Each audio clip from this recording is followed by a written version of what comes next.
자, 비율 분석법 한번 보겠습니다. 자, 이 비율 분석법은 우선은 시험에 많이 출제되는 용어가 대부 비율이라는 용어죠. 자, 대부 비율로 출제를 하지만은 또 우리가 본 시험 가면요, 이 지문이 제일 많이 나오는 것 같아. 담보 인정 비율, 이 지문이 제일 많이 나와요.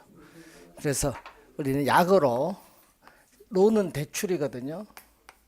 to value에서 LTV라는 말을 써요. 그래서 담보 인정 비율을 LTV, 꼭 시험에는 괄호 안에 약어가 나와요. LTV.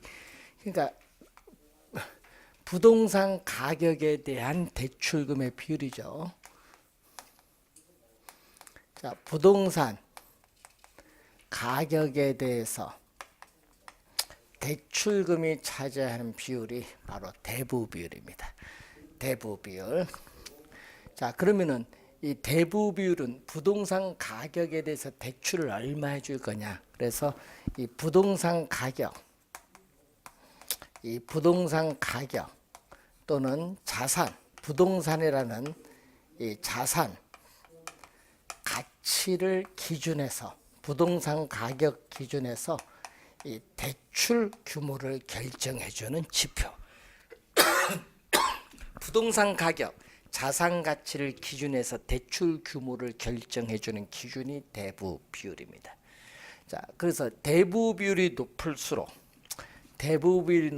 즉 부동산 가격에 대한 대출금이 이전보다 많아질수록 어떻게 돼요? 부동산을 우리가 구입을 할 수 있는 능력, 구매력은 뭐가 된다? 향상돼서 수요는 증가를 하죠. 이전보다 부동산에 대한 수요는 증가하고, 자, 또 우리 지렛대 효과에서 배웠었죠. 대부 비율이 높을수록 또 투자의 지렛대 효과는 커진다. 자, 투자의 지렛대 효과는 커진다라는 걸 또 배웠고, 또 대부 비율이 높을수록 이전보다 또 원리금, 차입자에 있어서의 원리금 상환 부담이 커지죠. 자, 또 대부 비율이 높을수록 채무 불이행, 원금이자 못 갚는다. 대부 비율이 높을수록 채무 불이행 시에는 원금을 회수하기가 곤란하다. 자, 여러분 부동산 가격이 10억인데 우리가 대출을 7억을 해주면 얼마죠? 70%야. 그런데 부동산 경기 침체로 부동산 가격이 하락을 해서 10억이 6억이 되면 6억의 취득이니까 100%를 초과할 수도 있어요. 그래서 부동산 경기 침체 시에 부동산 가격의 하락으로 대부 비율은 100%를 초과할 수도 있다. 이렇게 알아두시면 되겠죠. 자, 그리고 부채 비율이라는 용어가 있거든요. 자, 부채 비율은 이 자기 자본에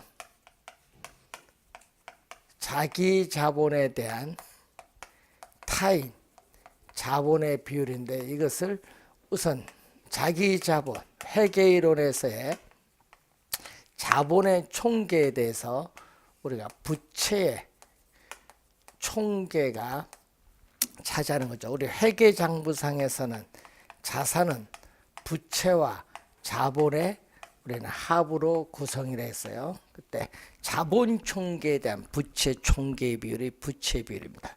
자, 그러면 대부 비율이 높을수록 어떻게 돼요?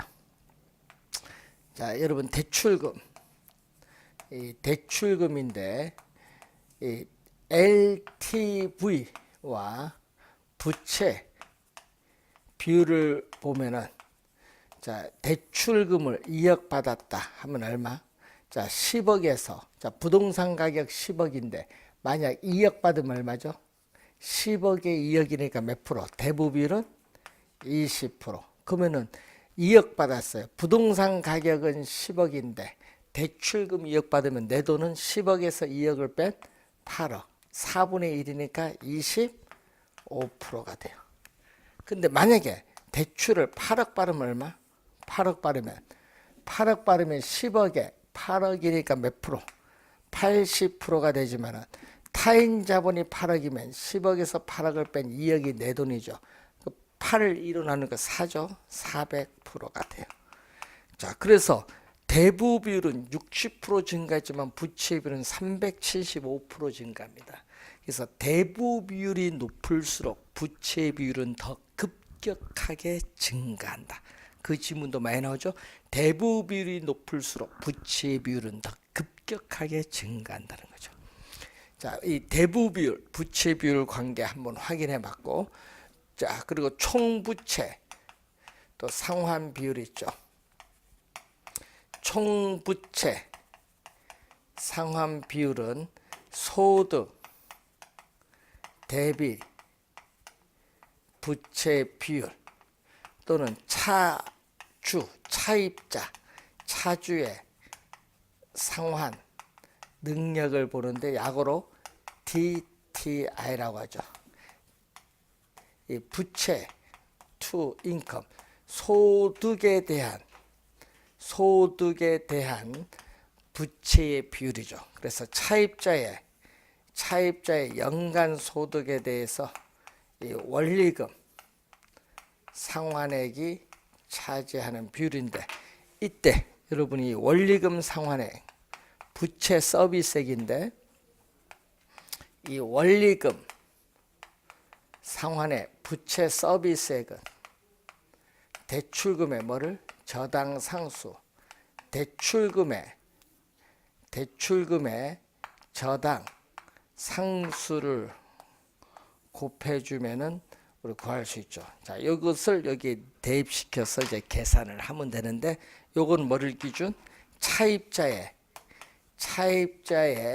소득을 기준해서 대출 규모를 결정하게 됩니다. 자, 그러면은 요 두 가지를 올해 출제 예상되거든요. 뭐가? LTV와 DTI 두 가지를 모류한 이 두 가지 대출 승인 기준을 고려해서, 대출 가능한 최대 금액 얼마냐? 요거 구하는 문제가 출제가 예상되는 부분 올해. 그래서 두 수식을 이용한 문제가 원래 중요한 그런 부분이다, 이렇게 생각을 하시면 되겠습니다.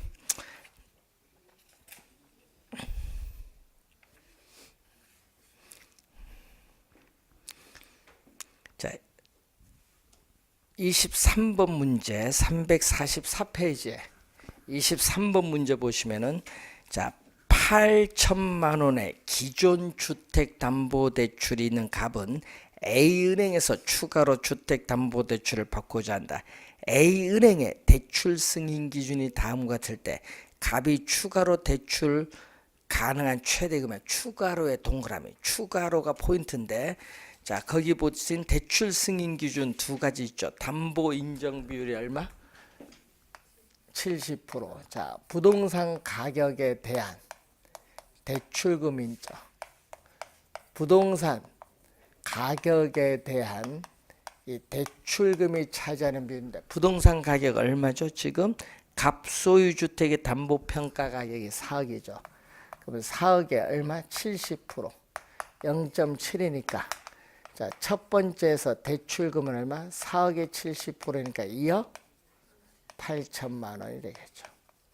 자, 2억 8천만 원이 하나 오고, 그 다음에 DTI가 나오죠. 자, DTI는 갑의 연간 소득.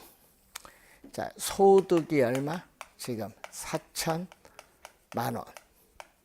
그리고 이게 원리금 상환액이 차지하는 비율이 나오는데, 요 값이 지금 얼마냐면은 우리 50%다. 50%. 자, 원리금 상환액 요걸 대입시켜 주죠. 그럼 얼마? 대출금에 뭐를? 저당 상수를 곱해 주는데, 문제에서 연간 저당 상수 0.1.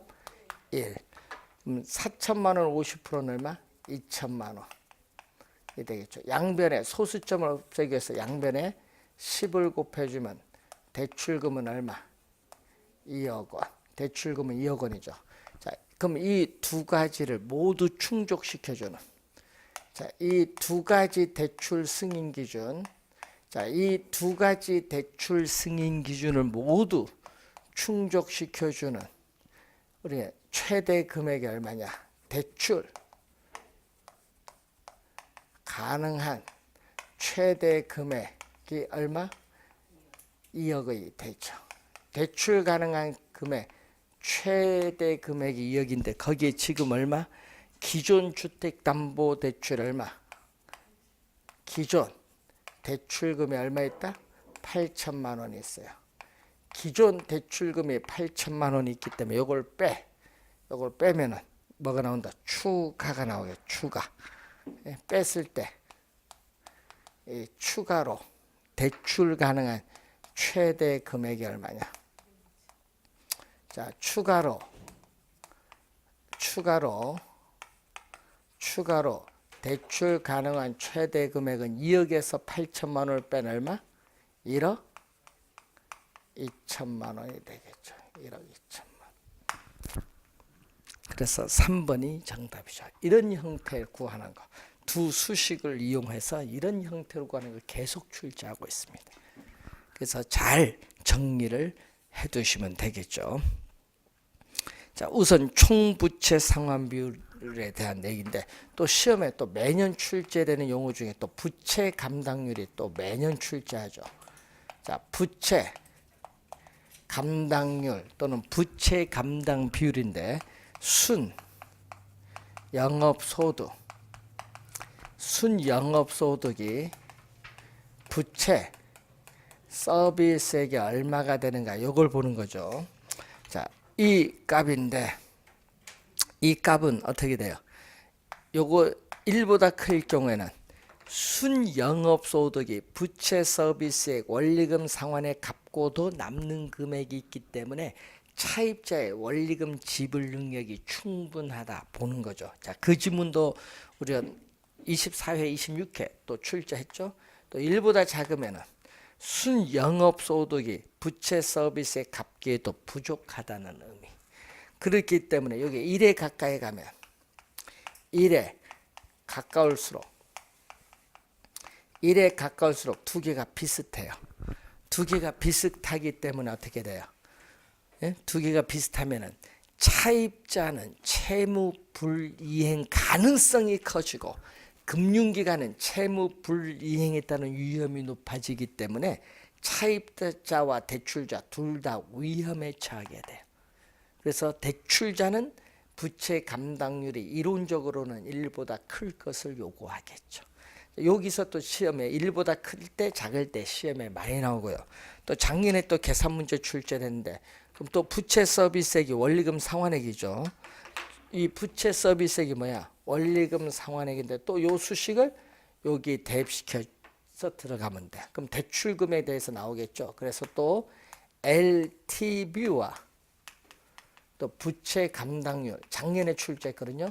작년에 또 요 두 개를 묶었어.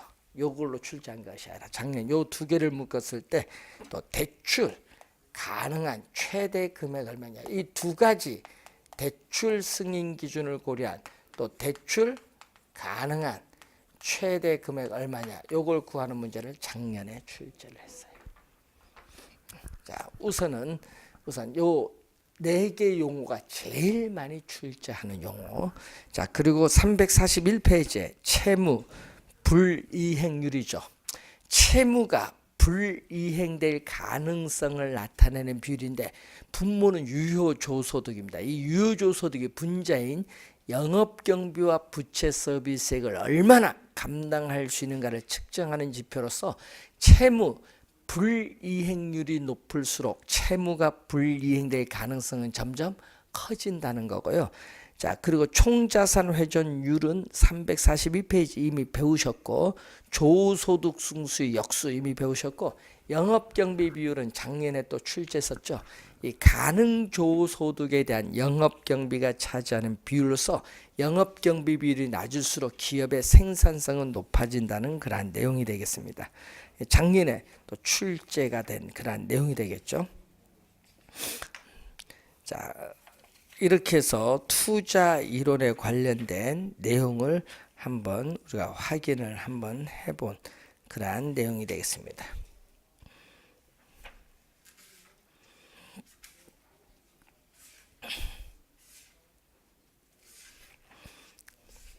자, 이제 금융 이론으로 가겠습니다. 370페이지에 금융은 자금을 융통받는 것을 금융인데, 그럼 부동산 금융은 부동산을 운용 대상으로 해서 자본을 조달하는 일련의 과정을 금융이라고 합니다. 부동산 금융.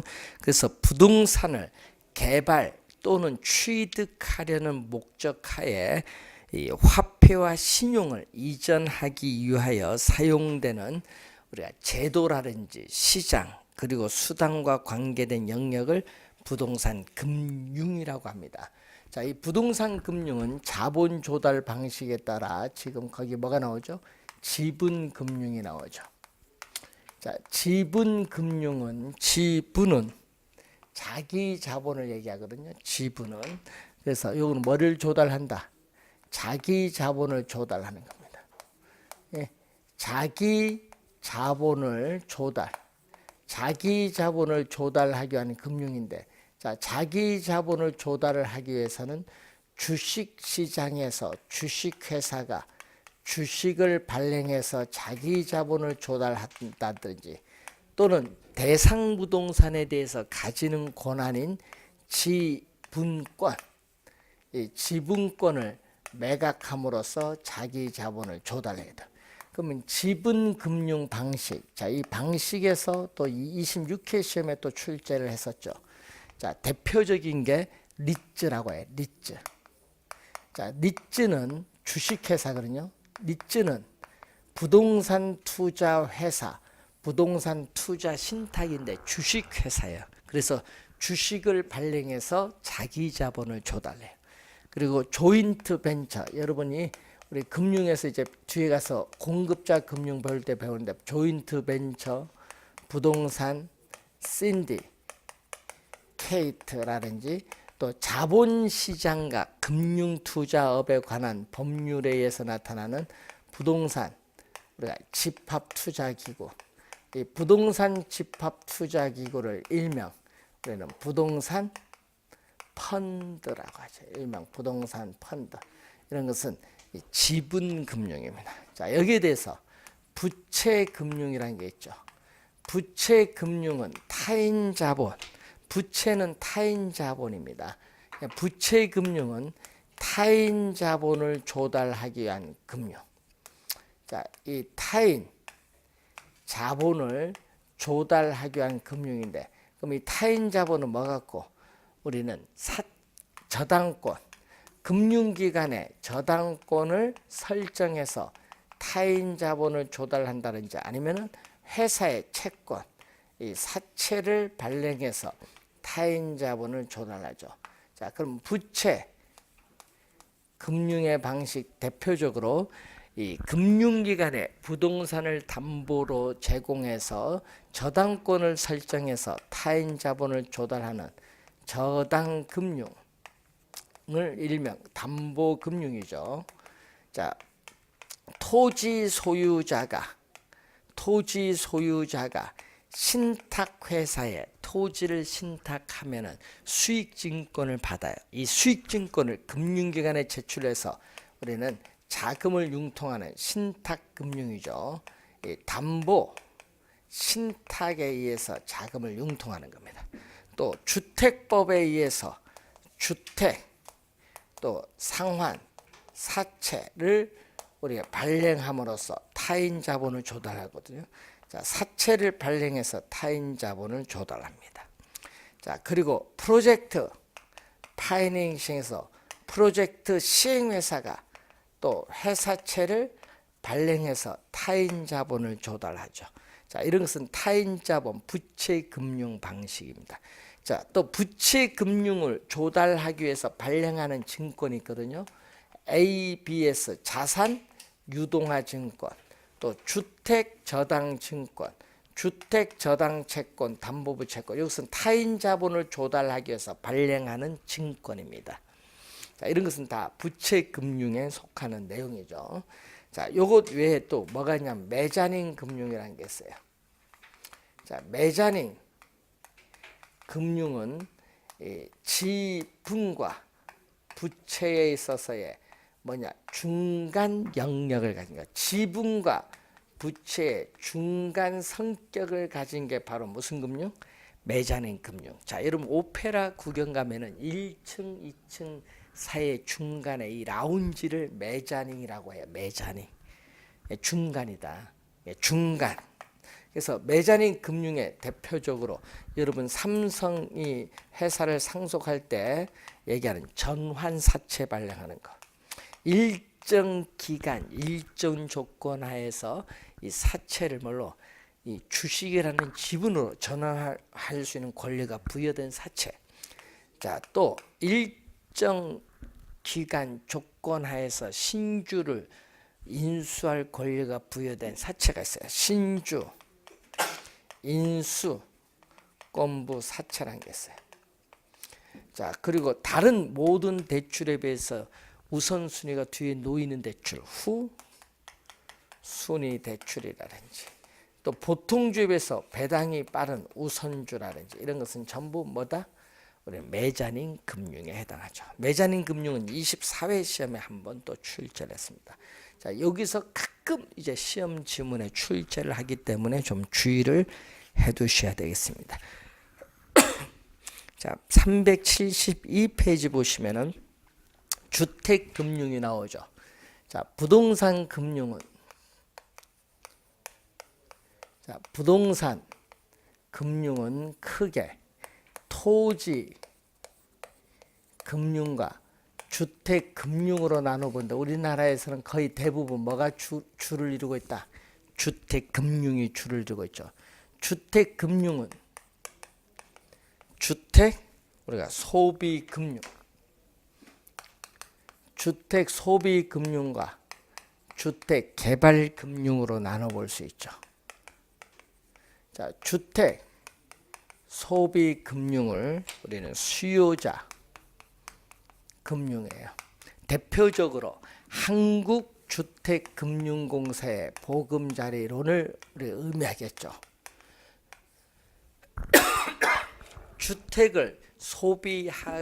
주택을 취득하거나 개량하고자 하는 실수요자에게 융자해주는 금융입니다.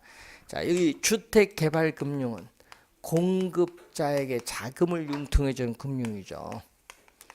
대표적으로 건축, 대부라든지 프로젝트 파이낸싱이 있고, 여기는 대표적으로 우리는 한국주택금융공사의 보금자리론, 저당 대출이 있습니다. 자, 그러면은 이 주택금융은 크게 두 가지로 나눈다는 것을 이제 여러분이 기억을 좀 해두시면 되겠고, 373페이지에 주택금융의 기능이 나오죠. 우선은 주택금융은 주택 수요자에게 자금을 융통함으로써 주택을 구입을 할 수 있는 능력을 높여주죠. 그래서 주택에 대한 수요가 증가함으로써 주택 거래를 활성화시켜주는 기능을 가져요. 주택 공급자에게 자금을 융통해 줌으로써 주택에 대한 생산, 공급을 확대해주는 기능을 가지고 있고, 또 주택 청약 종합저축을 가입을 유도함으로써 주택 자금을 조성하는 기능도 가지고 있고, 주택에 대한 수요와 공급 조절을 통해서 주택 시장의 경기를 조절하는 기능도 가지고 있고, 전세 살고 있는 사람에게 자금을 융통해 줌으로써 자기 주택을 소유할 수 있도록 만들어줘요. 자가주택 소유 확대의 기능도 가지고 있고, 저소득층의 주거 안정을 위해서 자금을 융통해 주죠. 저소득층의 주거 안정의 기능을 또 가지고 있습니다. 자, 여러 가지 기능이 있다, 이렇게 보시면 되겠고, 374페이지 위에 저당의 개념이죠. 부동산을 담보로 해서 금융기관으로부터 필요한 자금을 융통하는 것을 저당금융인데, 이때 주택 수요자인 차입자를 피저당권자 또는 저당권 설정자라고 하고, 대출자인 금융기관을 저당권자라고 합니다. 대출자인 금융기관을 저당권자라고 하건데, 그럼 저당대출의 위험이 나와요. 여러분 교재 375페이지 보시면은 저당대출의 위험 중에서, 자, 차입자는 우린 대출을 받으면 원금 이자를 갚아야 되는데 원금 이자를 안 갚을 수 있거든요. 채무 불이행할 수 있어요. 여러분 차입자가 채무 불이행하면은 대출자는 부실채권이 발생할 거 아니에요. 그래서 차입자는 돈을 안 갚으면은 이러한 채무 불이행에 따른 위험은 대출자가 안게 됩니다. 그래서 저당 대출 차입자가 대출금에 대해서 원금 이자, 원리금에 대한 채무 상환 의무를 이행하지 않았을 경우에 발생하는 위험이 채무 불이행 위험인데, 차입자의 신용도라든지 대출 우리 성격에 따라 달라지겠죠. 자, 그리고 만기, 여러분 만기가 되기 전에 차입자는 어떻게 돼요? 조기 상환할 수 있어요. 자, 시장 이자율이 지속적으로 하락을 해서 대출 이자율이 높게 되면은 만기가 되기 전에 조기 상환, 만기 전 변제할 수 있는데, 그럼 조기 상환하면 대출자는 높은 이자를 받게 되는 기회를 상실해요. 그럼 조기 상환 위험은 누가? 대출자가 안게 되느냐. 자, 시험에 요거 주의겠죠. 조기 상환 위험이나 채무 불이행이 따른 위험 누가? 대출자가 안게 되는 위험을 말합니다. 자, 대출 자산을 현금화하기 어려워서 발생하는 유동성 위험도 있고, 자, 외부로부터 조달하는 자금 조달 금리가 상승함으로써 대출 금리 차이에서 발생하는 금리 위험도 있고 여러 위험인데, 이 두 위험을 좀 시험 지문에 자주 나오니까 이 두 위험 우리가 한번 보시면 되겠습니다. 자, 그리고 여러분 고정금리 376페이지 보시면은 고정금리, 변동금리 올해 또 출제되는 부분입니다. 여러분이 계속 출제하고 있죠. 자, 고정금리 대출과 변동금리 대출 올해 또 출제가 예상되는 상당히 중요한 부분입니다. 자, 고정금리 대출은 뭐죠? 금리가 고정됐다. 대출 시점에 주택 수요자인 차입자와 금융기관 사이의 약정한 금리가 대출 중간에 변하지 않고 만기까지 금리가 고정되어 있는 대출입니다. 우리나라는 뭐죠? 대표적으로 고정금리 대출, 우리나라 대표적으로는 한국주택금융공사에 뭐를 매죠? 보금 자리론. 대출 실행일부터 만기까지 고정금리입니다. 보금자리론의 대표적인 고정금리 대출. 우리나라 주택담보대출이 약 1344조인데 이 금액이 약 9% 정도 해당을 해요. 자, 그러면은 이 고정금리 대출에서는 이 얘기죠. 시장 이자율. 자, 시장 이자율이 지속적으로 상승해서 대출 이자율. 자, 여러분 대출 이자율을 저당 이자율, 약정 이자율, 계약 이자율이라고 하는데 이것보다 높아요. 자, 시장 이자율이 높으면 어떤 현상이 나타나요? 주택 수요자인 차입자와 금융기관, 대출자 사이에 대출 이자율이 낮아지면 차입자는 뭐를 한다? 차입자는 이익을 얻지만 대출자는 뭐를? 시장 금리가 상승함으로써 외부로부터 자금 조달 비용이 오르는데 금리는 고정되다 보니까 금리 차이만큼 점점 손해를 봐요. 자, 이 손해를 보면 점점 기간이 경과할수록 어떻게 돼요? 금융기관의 수익성은 어떻게 돼요? 악화가 되겠지. 금융기관의 수익성이 점점 악화가 돼요. 예.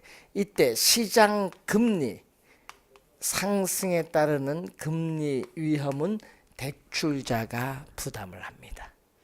자, 이때 금융기관은 이제 손해를 보는 거고, 반대로 이런 경우, 자, 작년, 재작년 2년 연속 정답 물었어요. 요거 낮은 거, 요걸 계속 2년 연속, 요것보다 낮다. 정답 2년 연속. 자, 그러면은 낮게 되면 어떻게 돼요? 차입자는 높은 대출 금리로 갚으니까 뭐를? 손해를 보지.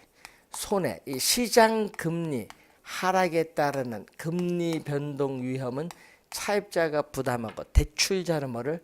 이익을, 높은 대출 금리로 이자를 받으니까 이익을 얻어요. 그럼 차입자는 손해를 보니까 뭐를 할 수 있다? 우리는 액션을 취해줄 수 있지. 자, 이 경우에 차입자는 액션을 취해줄 수 있어. 손해를 보니까 어떻게 돼요? 만기가 되기 전에 뭐 한다? 조기 상환을 할 수 있죠. 조기 상환의 가능성이 점점 커진데 생각을 해야 돼요. 조기 상환에 따르는 수수료, 신규 대출 수수료, 만기까지 그대로 가져갔을 때에 어떻게 돼요? 손해 보는 거 이런 걸 다 따져봐야 돼. 그래서 만약 조기 상환하는 게 좋다. 그러면은 이걸 우리는 다른 금융기관에 낮은 금리로 융자를 받았는데, 이것을 다시 제자거든요. 리파이낸싱이라고 해.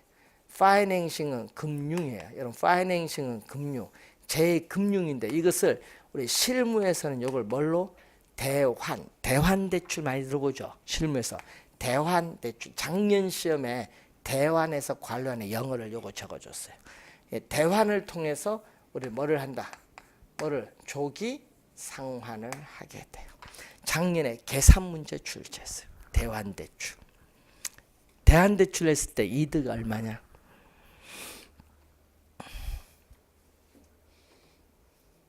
자, 시험 문제 요거 많이 출제하거든요. 작년에 2문제 나왔어요. 계산 문제 하나, 요거 하나. 요거는 또 재작년에 또 출제했고.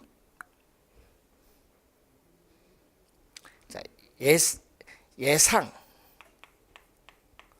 인플레이션. 자, 예상 인플레이션과 실제 인플레이션이 있는데, 예상은 2%인데 실제는 4%가 발생했다. 요게 컸어요. 그러면 예상하지 못한 인플레이션이 몇 프로 발생했다? 2% 발생했다는 거예요. 자, 예상하지 못한 인플레이션이 2%가 발생했어요. 그러면 뭐가 다르다? 여러분이 대출받은 명목상의 고정금리는 변화가 없거든요. 항상 여러분이 명목상의 고정금리죠. 여러분 대출 받을 때 명목상의 요구는 변화가 없어. 금리가 요금 고정된 상태거든요. 명목상의 대출 이자율은 변화가 없어. 고정돼 있거든요. 그런데 뭐가? 예상치 못한 인플레이션이 2% 발생하면 돈의 가치가 2% 더 떨어지기 때문에 뭐가? 명목상의 이자율은 변화가 없지만 실질 이자율이 뭐 하는 거야? 하락을 하는 거예요. 명목상의 대출 금리는 변화가 없지만은 실질 이자율이 하락하면은 채권자인 대출자와 채무자인 차입자 사이의 소득과 부를 우리는 재분배요. 돈의 가치가 2% 더 떨어지니까, 예상하지 못한 인플레이션으로 돈의 가치가 더 떨어지니까 대출자는 뭐를 한다? 손해를 보고 차입자는 뭐를? 이익을 본다라는 내용이죠. 자, 이런 지문이 또 2번 출제를 했었죠. 그래서 여러분 13회 시험, 21회 시험 2번 출제를 한 내용이죠. 시험에 하여튼 많이 출제가 되고 있는 그런 내용입니다. 자, 고정금리 대출이 있으면 또 뭐가 있다? 우리나라 주택담보대출의 약 91%, 우리나라 주택담보대출의 약 91%를 차지하는 또 뭐가 있다? 변동금리 대출이 있습니다. 변동금리 대출, 금리가 뭐한다? 변동한다. 자, 대출 시점에 주택 수요자와 금융기관 사이의 약정한 금리가 대출 중간의 시장 상황의 변화에 따라 금리를 변동시킬 수 있다. 그럼 변동금리 대출의 대출 금리가 어떻게 나온다? 자, 변동금리 대출에서 대출 금리는 기준 금리에 뭐를 더해준다? 가산 금리를 주는데 여러분 가상금리는 대출 시점에 여러분이 대출 받을 때 필요해요. 뭐냐? 신용도 때문에 대출 받을 때 필요한 거예요. 그래서 요거는 뭐와 관련있다? 이 가상금리를 우리는 마진이라고 하고 또는 위험 가중금리 위험 가중금리라고 하는데 뭐하고 관련이 있다? 가상금리는 여러분 은행의 거래 실적, 연체 실적과 관련이 있죠. 이 차입자의 신용도와 관련돼 신용도가 좋으면 가상금리가 낮고 신용도가 안 좋으면 가상금리가 높아요. 그래서 가상금리는 또 대출 중간에는 변화가 없습니다. 대출 중간에는 변동하지 않는다. 요거는 대출 시점에 대출 받을 때 필요할 뿐이지 대출 중간에 변화가 없어요.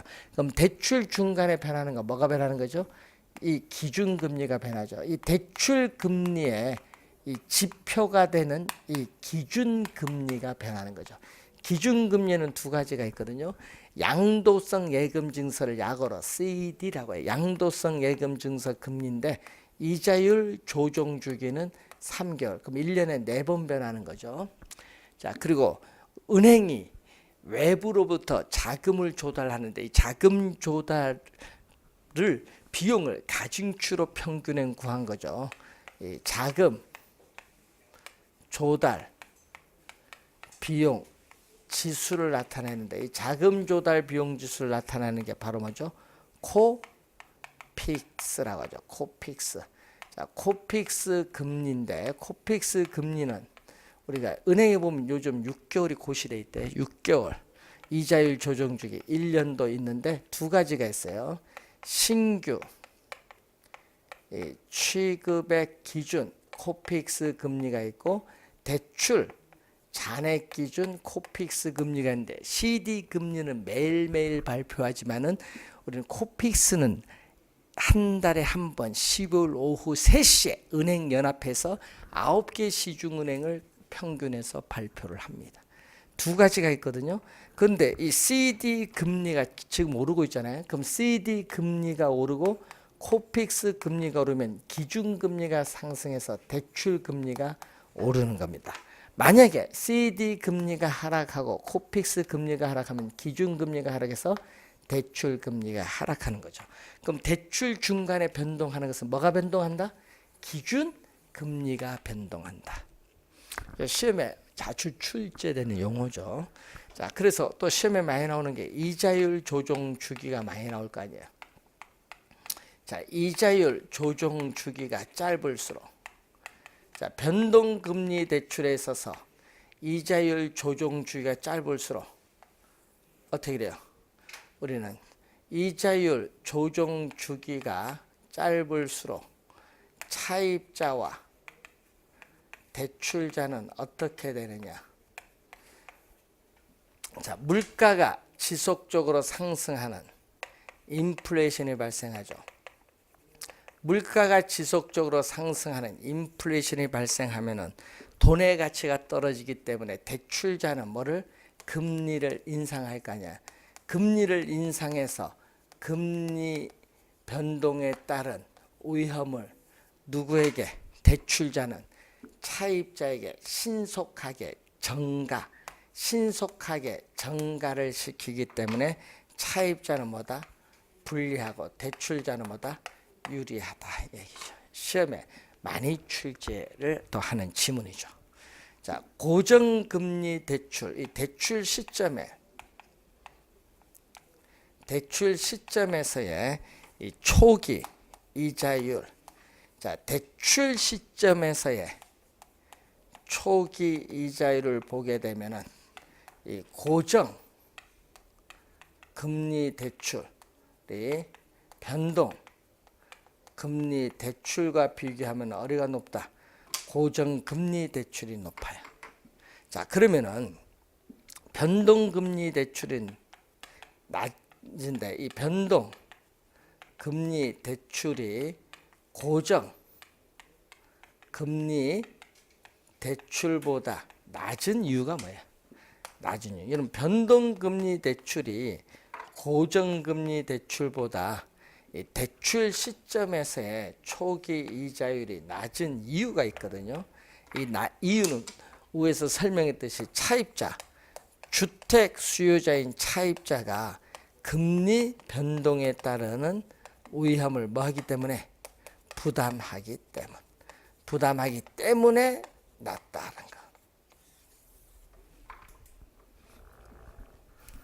자, 여러분이 올해 시험에도 고정금리 대출, 변동금리 대출을 출제할 텐데 잘 확인해 주시기 바라고요. 378페이지 변동이자율부 융자의 문제점에 3번 보시면은 이자율 변동의 부담을 차입자에게 상당 부분 전가시키게 되므로 채무 불이행에 따른 위험도 고정이자율부 융자에 비해서 커지게 된다. 커지게 되는 거예요. 변동이자율이 더 커진다는 얘기죠. 자, 그 내용을 알아두시기 바라고요. 또 매년 출제되는, 자, 여러분 대출 받을 때 고정금리로 받느냐 변동금리로 받느냐 요걸 결정을 하면은 대출 받은 금액을 원금이자 갚아 나가는 방식이 있어요. 그 방식도 이제 출제를 많이 하는데 그 내용이 이제 여러분 교재 378페이지에 네 가지 이제 배울 거예요. 여러분 그 배운 대출 상환 방식에서 원금 균등 분할 상환, 원리금 균등 분할 상환, 원리금 체증시 상환 방법이 있고, 여러분 우리 지렛대 효과 배울 때 배운 또 원금 만기 일시 상환이라는 게 있어요. 여러분 원금 만기 일시 상환이라는 거 뭔지 아세요? 여러분 요거는 많이 들어보잖아요. 원금 만기 일시 상환하면요, 대출금은 만기에 전액 갚고 매 기간 뭐만 갚아요? 이자만 갚아요. 그러니까 대출금에 대한 이자가 똑같아요. 대출금에 대한 이자가 만기까지 똑같다. 그래서 이자가 대출금에 대해서 원금은 안 갚아요. 대출금은 만기 전에 갚으니까 원금은 안 갚기 때문에 대출금에 대한 이자가 만기까지 똑같기 때문에 수평선이 나오거든요. 이 수평선이 나온 건 뭐? 원금 만기 일시 상환입니다. 자, 그럼 나머지 세 가지 원금 균등, 원리금 균등, 원리금 체증식은 잠시 쉬고 강의를 진행하도록 하겠습니다. 자, 378페이지 저당 상환 방법 잠시 쉬고 시작하겠습니다.